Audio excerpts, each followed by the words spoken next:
help, she kidnapped me.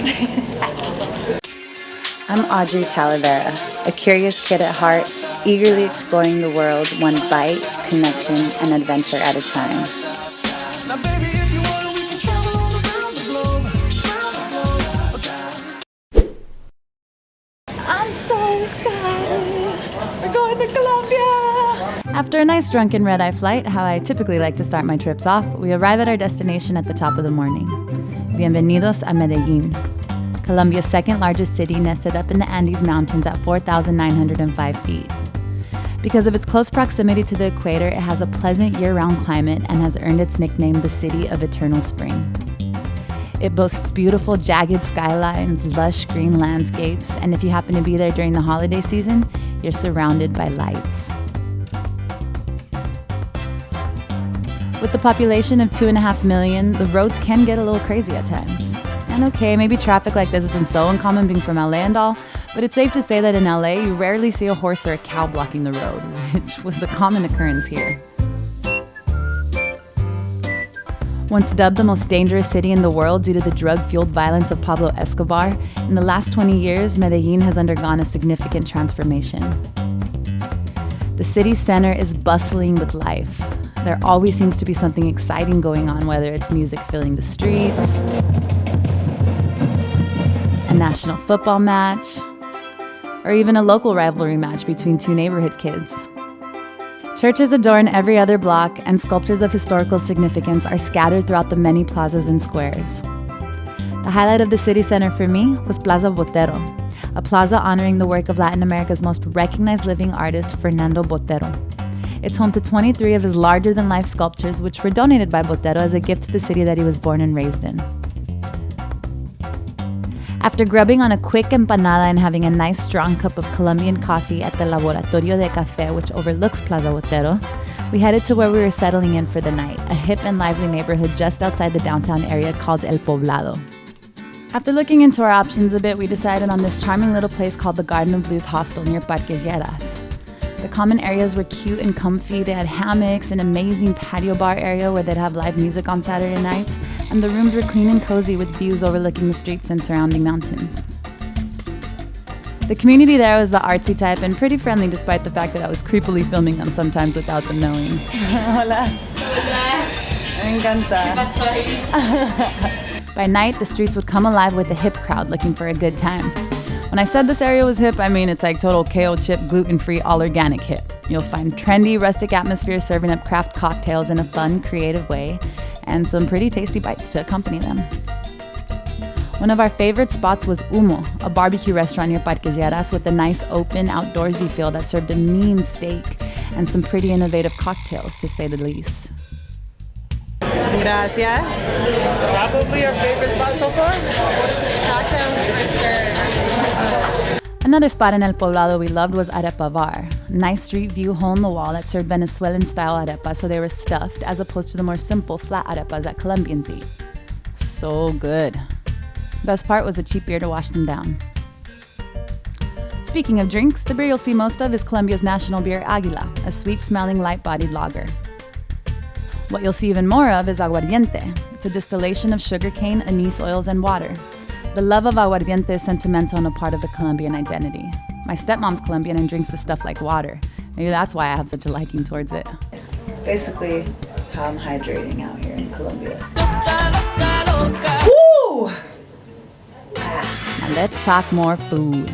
Empanadas easily take the cake for the most common street food, but you'll also find a ton of other fried, hearty, greasy, have no idea what this is, but when I saw it, I was like, fuck it. It was definitely some insides of some type. Very tasty, but a bit too chewy.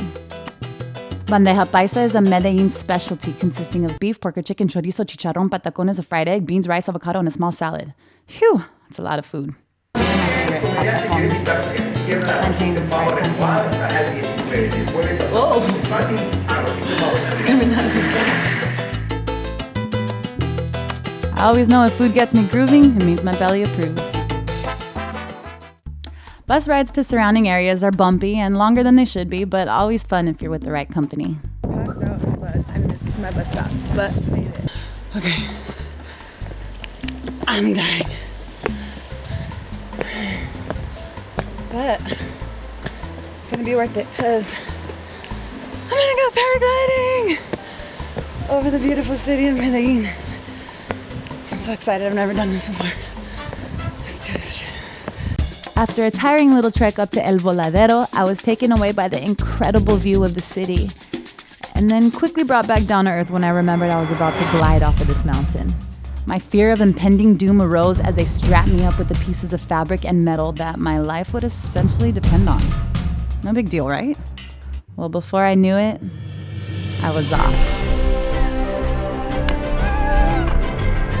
The rush of adrenaline that overcame me as we leapt up the mountain was insane. You can feel the bursts of wind whisking you up and away. It was overwhelmingly spine-tingling and exciting and thrilling and surprisingly pretty calm. I got nice and comfy. We had a full-on conversation, kicked my feet up. I watched all the little ant people below and had some really awesome tranquil moments of mid-air relaxation. But of course, we had to turn it up a notch. Now that's what I was waiting for.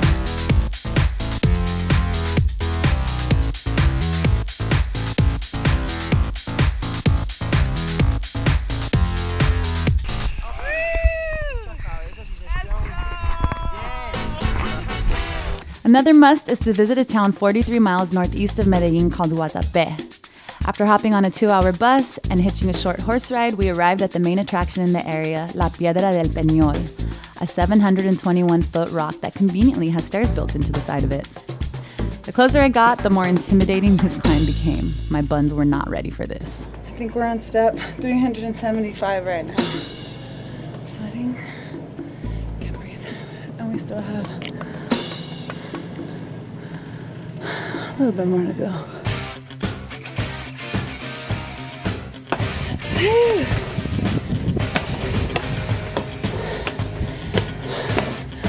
We made it.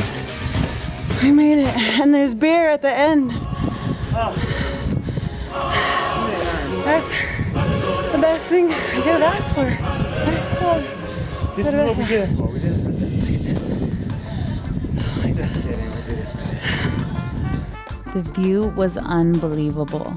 360 degrees of emerald green peninsulas sprinkled across the waters of El Embalse del Peñol. I could have easily stayed up here forever gazing out at this view. And also, it would have been nice to avoid going back down those steps.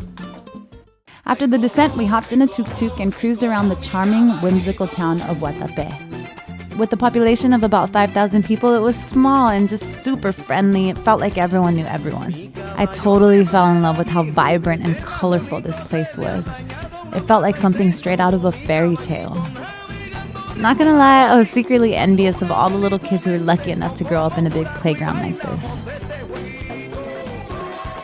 Before our trip was up, there was one more thing we had to do. Dive deeper into the life of history's most notorious drug kingpin, Pablo Escobar. Known as the king of cocaine, at the height of his career, he supplied an estimated 80% of cocaine smuggled into the U.S. He was the wealthiest criminal in history with an estimated known net worth of $30 billion by the early 90s. The streets of Medellin is where his criminal career began and also where it came to a violent, bloody end. In the last couple years, companies have started offering city tours that visit places associated with Escobar and his fellow cartel members, so we decided to take one. And the first thing our tour guide told us was that in no way is Colombia proud or trying to glorify the horrible person he was. Many people that were known like honest people in the city or in the country during many years, they start having relations with all these guys because they have the money. He made a significant mark in history, and there was no denying that. We visited buildings he owned, like his office, a mall he built, his home, an elementary school he placed a car bomb in front of, the roof he was shot and killed on when he had nowhere left to run, and finally his grave. In the few minutes we were there, a man came and showered his tombstone with weed and a rose as a gesture of respect and love to his compadre. Yes, there are people who see him as a hero, but like anything else, there's always an opposing force. When people think of Colombia, they think drugs, cartel, danger, but it's so much more than that. It's alive and rich in culture, and I'm starting to see that more people are discovering the gem that Colombia really is. I've barely scratched the surface and have a ton more places to come visit, so I'll be back soon, I'm sure. Ciao, Colombia. Gracias por todo.